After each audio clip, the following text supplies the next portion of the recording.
সুধী মণ্ডলী আসসালামু আলাইকুম। আশা করি সবাই ভালো আছেন। সবাই জানি যে আমাদের বাংলাদেশে বা আপনার যে কোনো জায়গায় প্র্যাকটিস করতে গেলে সবাই বলে যে হাইপার টেনশনের রোগী, ডায়াবেটিস মেলাইটাসের রোগী, সো একটা অ্যান্টি হাইপারটেনসিভ কী দিব। মনে রাখতে হবে যে আমরা সবাই জানি এনজিলক খান, বাইজোরান খান, বিটা ব্লকার খান, প্রোপানল খান, মানে এত ঔষধ সবার মুখে মুখে। কিন্তু আপনি যদি আসলে এক্স্যাক্টলি না জানেন যে কোন ওষুধটা কোথায় কাজ করে, কোন রিসেপ্টরের উপর কাজ করে এবং কখন কাজ করে, বেসিক্যালি আসলে চয়েস অফ অ্যান্টি হাইপারটেনসিভ ড্রাগটা আসলে একদমই রাইট হবে না।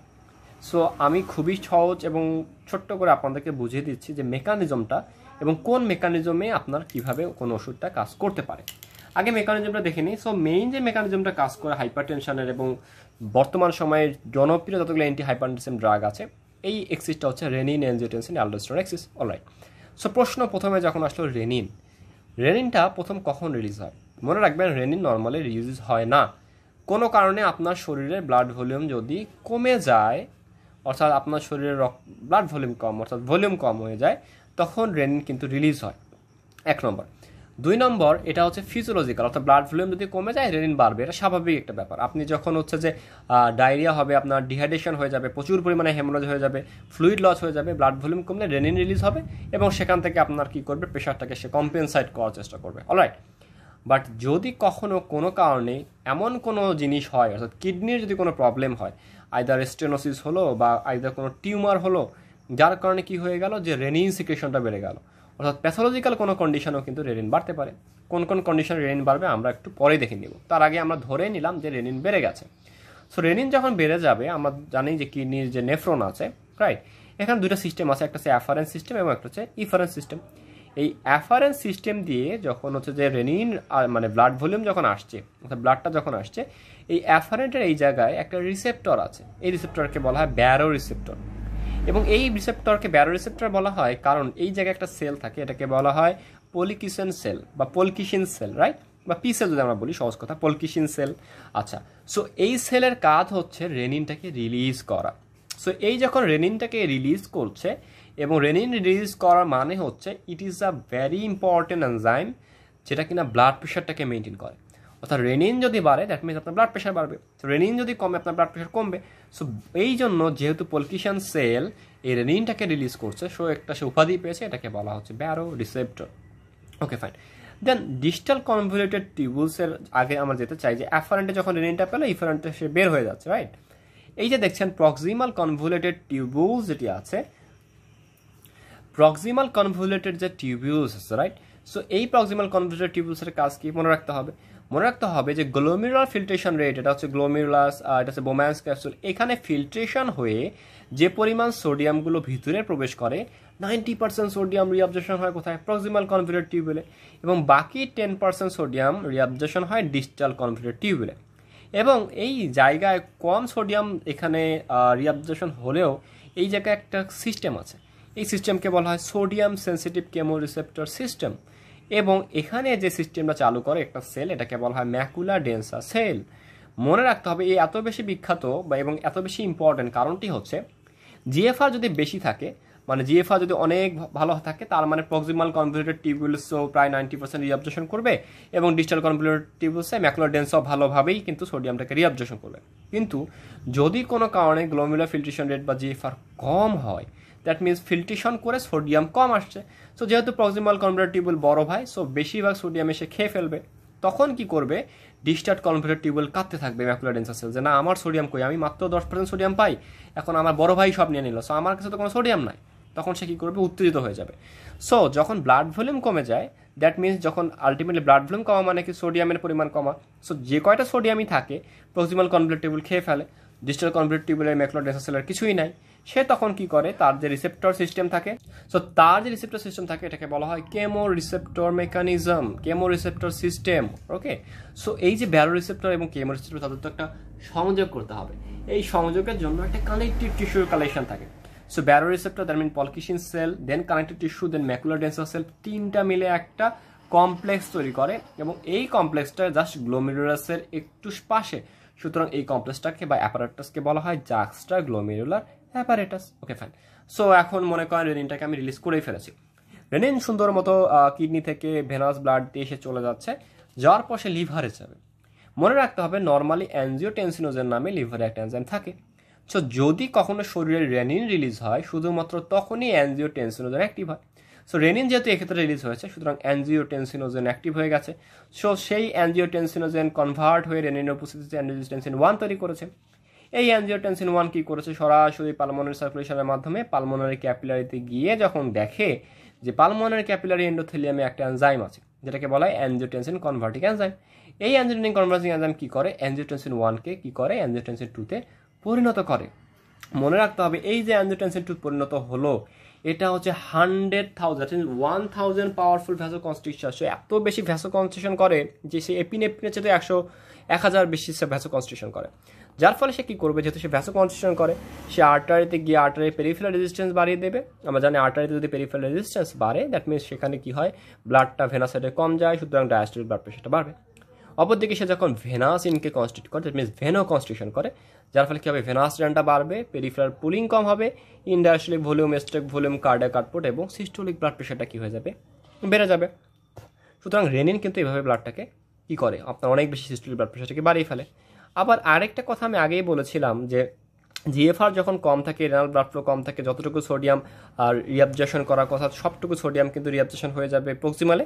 সো ডিস্টাল কনভলিউটেড টিউবুলে কিছুই থাকবে না, আলটিমেটলি কিন্তু সেখান থেকেও অর্থাৎ জিএফআর যদি কম থাকে সেক্ষেত্রে কিন্তু রেনিন রিলিজ হয়। সো জিএফআর কম থাকতে পারে যে কোনো renal artery stenosis, renal artery disease, right, so glomerulonephritis, so এগুলো জায়গাতে কিন্তু জিএফআর কম থাকে, সুতরাং সেক্ষেত্রেও কিন্তু ব্লাড প্রেশারটা বেশি হবে। আমরা এই মেকানিজমে যাবো একটু পর। অ্যানজিওটেনসিন 2 শুধু সেখানেই কাজ করে না, অ্যানজিওটেনসিন 2 অলরেডি অ্যাড্রেনাল মেডুলাতে জোনা গ্লোমেরুলাসে গিয়ে কাজ করে। জোনা গ্লোমেরুলাসে গিয়ে সে প্রচুর পরিমাণে অ্যালডোস্টেরন রিলিজ করে এবং এই অ্যালডোস্টেরন মহাশয় কী করে, কিডনির যে কালেক্টিং টিউবুল আছে এই জায়গায় একটা প্রিন্সিপাল সেল থাকে, এই প্রিন্সিপাল সেলের কাছে অ্যাক্টিং হয়ে প্রচুর পরিমাণে সোডিয়াম রিটেনশন করে। আমরা জানি যেখানে সোডিয়াম সেখানে ওয়াটার, সো প্রচুর পরিমাণে সোডিয়াম এবং ওয়াটার রিটেনশন হয়। সুতরাং অ্যানজিওটেনসিন 2 হওয়ার কারণে অ্যালডোস্টেরন তৈরি হয়, অ্যালডোস্টেরন বেশি থাকার কারণে প্রিন্সিপাল সেল থেকে সোডিয়াম ওয়াটার রিটেনশন হয়, আলটিমেটলি ভলিউমটা বেড়ে যায়। সুতরাং প্রেশার কমাতে হলে আপনাকে কী কী অ্যান্টি হাইপারটেনসিভ ড্রাগ ব্যবহার করতে হবে একটু দেখেন। 1 নম্বর রেনিন। সুতরাং রেনিন আমি ইনহিবিট করে দেবো, অর্থাৎ রেনিনকে কোনোভাবেই আসা যাবে না, হাইপারটেনশন হয়েছে, রেনিন ইনহিবিটর 1 নম্বর। 2 নম্বর যেটা আছে যে দেখেন যে এই যে ভলিউমটা বাড়ছে, রাইট, কোনো কারণে যদি হাইপারটেনশন প্রচুর পরিমাণে রেনিন রিলিজ হলে কী হচ্ছে, ভলিউম বাড়ছে।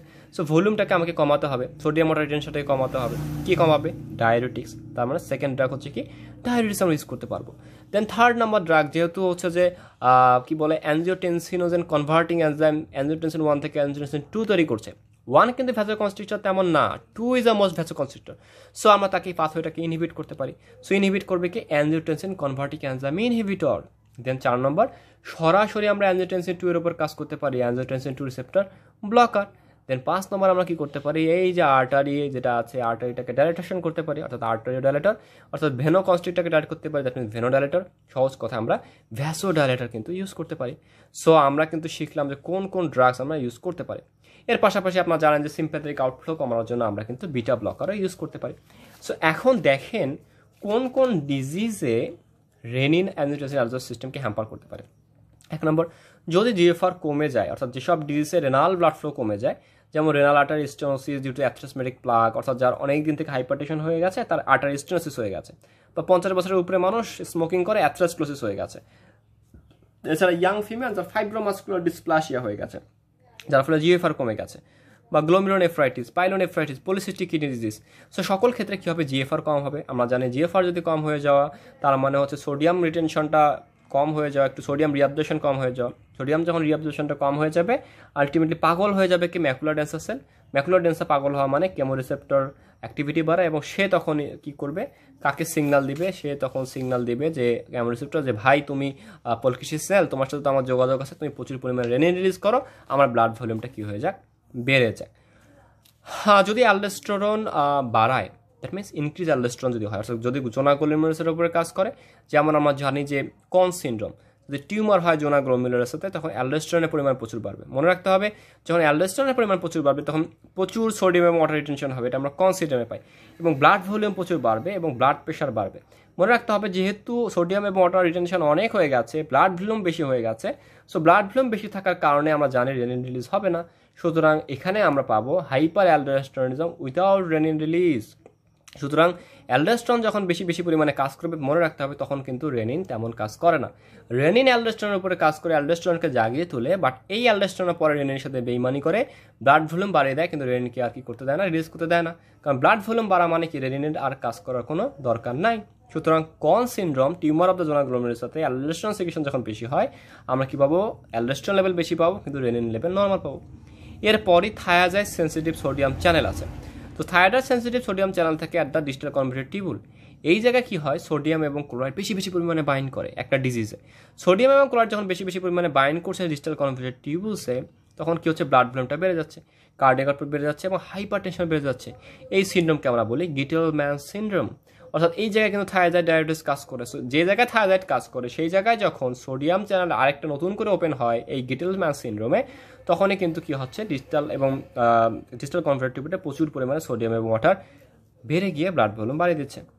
এবং প্রিন্সিপাল যে সেলটি আছে যেখানে অ্যালডোস্টেরন কাজ করে, যদি কখনো এই প্রিন্সিপাল সেল যে অ্যামিলোরাইড সেন্সিটিভ, একে বলা হয় সোডিয়াম চ্যানেল, এই প্রিন্সিপাল সেলে প্রচুর পরিমাণে সোডিয়াম চ্যানেল তৈরি হয়ে যায় এবং সেখানে যখন সোডিয়াম এবং ওয়াটার রিটেনশন হয়, কার্ডিয়াক আউটপুট বেড়ে যায় এবং ব্লাড প্রেশার বেড়ে যায়, সেটাকে বলা হয় লিডিল সিনড্রোম। মনে রাখতে হবে এটাকে থায়াজাইড সেন্সিটিভ বলছি কারণ এই জায়গায় থায়াজাইড কাজ করে। কেন প্রিন্সিপাল সেলকে আমরা অ্যামিলোরাইড সেন্সিটিভ বলছি, কারণ এই জায়গায় অ্যামিলোরাইড ড্রাগসটি কাজ করে। Okay fine. ওকে, তাহলে লিডল সিনড্রোমে আমরা কোন ড্রাগ ইউজ করবো, অ্যামিলোরাইড, এবং হচ্ছে যে গিটেলম্যান সিনড্রোমে আমরা থায়াজাইড ডায়াবেটিস ইউজ করতে পারি। ঠিক আছে। সো এখন যদি আমরা চিন্তা করি, যদি কোনো কারণে এনজাইম ডিফেক্ট হয়, অর্থাৎ ইনহেরিটেড কোনো এনজাইম ডিফেক্ট হয়, অ্যালডোস্টেরন মেটাবলিজম লাইক বিটা-11 হাইড্রোক্সিলেজ এনজাইম ডিফেক্ট বা আলফা-11 hydroxylase enzyme defect, enzyme defect হওয়ার কারণে অ্যালডোস্টেরন লেভেল বেড়ে যায়। এই ধরনের অ্যালডোস্টেরন লেভেল বাড়লে সোডিয়াম এবং ওয়াটার রিটেনশন হয়। এনজাইম ডিফেক্টের কারণে যখন অ্যালডোস্টেরন লেভেল বাড়ে এবং এই সময় অ্যাড্রেনাল গ্ল্যান্ডে যে প্রবলেম হয়, এটাকে বলা হয় congenital adrenal hyperplasia. Okay fine. এরপরে আমরা জানি যে প্রাইমারি হাইপার টেনশন সম্পর্কে সবাই জানেন কম বেশি, যে যার কোনো কজ থাকে না। মাল্টিফ্যাক্টরিয়াল সম্পর্কে একটা ওয়ার্ড আছে, মাল্টিফ্যাক্টরিয়াল। সো মাল্টিফ্যাক্টরিয়াল মানে হচ্ছে জেনেটিক এবং এনভায়রনমেন্টাল। এখানে প্রচুর পরিমাণে ইনহেরিটেড অ্যাকশন অফ প্রোটিনের প্রবলেম থাকতে পারে, আইদার রেনিন এনজাইমে, এনজিটেনসিন কনভার্টিং এনজাইম, অ্যালডোস্টেরন, এবং এদের রিসেপ্টর অ্যাক্টিভিটি যদি বেশি বেশি থাকে, অর্থাৎ এই ধরনের প্রোটিন যেগুলো থাকবে শরীরে নর্মালি থাকার কথা এবং এদের শরীরে যে পরিমাণ প্রোটিনগুলো থাকার কথা তার চেয়ে বেশি বেশি পরিমাণ প্রোটিন থাকার কারণে একটুখানি ইফেক্ট পেলেই সে কিন্তু অনেক বেশি পরিমাণে জেগে ওঠে। এছাড়াও আমরা জানি যে ভাস্কুলার স্মুথ মাসেলে প্রচুর পরিমাণে আলফা-1 রিসেপ্টর থাকে স্পেসিফিকলি। তো যদি কারো আলফা-1 রিসেপ্টর অনেক বেশি পরিমাণ থাকে জন্মগতভাবেই, তাহলে সেক্ষেত্রে তার হাইপার টেনশন হওয়ার সম্ভাবনা বেশি। এছাড়া আমরা জানি যে ওরাল কন্ট্রাসেপটিভ পিল অনেকে যারা খান, এরা ভেরি হাই স্ট্রোজেনিক ইফেক্ট আছে। সো এরা এনজিটেনসিনকে বাড়িয়ে দেয় এবং সেখান থেকেও কিন্তু অনেক বেশি পরিমাণ বিপি বাড়তে পারে। এখন প্রশ্ন হচ্ছে যে একজন রোগী তার ছোটবেলা থেকেই সে দেখছে যে খাওয়া দাওয়া করার পর তার সিস্টোলিক বিপিটা বাড়ছে, কিন্তু তার ডায়াস্টোলিক বিপিটা নর্মাল ছিল, তাহলে পরবর্তীতে তার ডায়াস্টোলিক বিপিটা বাড়ে কেন? আবার অনেক রোগী আছে যাদের ডায়াস্টোলিক বিপিটা বাড়ে কিন্তু সিস্টোলিক বিপিটা বাড়ে না, আবার অনেকদিন পর দেখা যায় বাড়ে কেন? So what are the link between the systolic and diastolic hypertension? মনে রাখতে হবে, যদি আমি দেখি যে সিস্টোলিক বিপি তার প্রথম থেকে বেশি, দ্যাট মিনস তার কার্ডিয়াক আউটপুট অনেক বেশি অনেক বেশি অনেক বেশি। সো প্রতিবার কার্ডিয়াক আউটপুট যখন বেশি হয়, প্রতিবার ভেন্ট্রিকুলার মেসিভ ব্লাডগুলো অ্যাওর্টাতে আসে এবং অ্যাওর্টা যখন আসে তখন অ্যাওর্টাকে কী করতে হয়, এই আর্টেরিয়ালগুলোতে তাকে পাস করতে হয়। সো প্রচুর পরিমাণে ব্লাড যখন পাস হতেই থাকে একটা সময় আর্টেরিয়ালগুলোর পিঠ থেকে যায়। সে অ্যাওর্টাকে বলে, ভাই আপনি তো অনেক বেশি ব্লাড নিচ্ছেন, ভালো কথা, কিন্তু আমাদেরকে তো ব্লাডটাকে টানতে পারতেছি না, আমাদের কষ্ট হইতেছে। সো আর্টেরিয়ালগুলোর পিঠ থেকে যায়।